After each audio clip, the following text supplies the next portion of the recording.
Okay, what I'm showing you now is the Big 3 walkthrough on my car, which is a 2000 Daewoo Nubria. This is for jdesigns.net. And alright, we're going to start right here with the ground from the battery terminal on the negative side to the chassis ground right here. Alright, we got that. And now we're going over here to the positive side, or we've got the positive cable going over here to my distribution block. Let me take that off. Alright, now here's my distribution block where I've got another power wire coming off, which goes over to the positive terminal on my alternator. And then if you look down in there, that's my chassis to engine ground, which runs over close to the alternator as well. Alright, we're going to go over here to the other side of the car.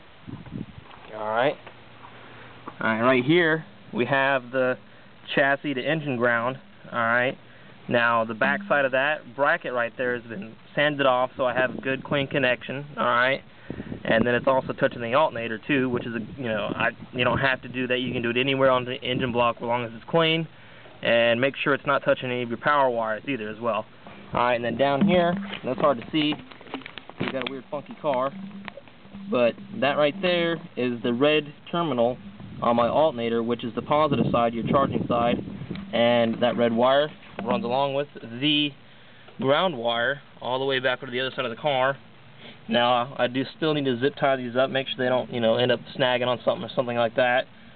Secure them properly so I don't have any problems in the future.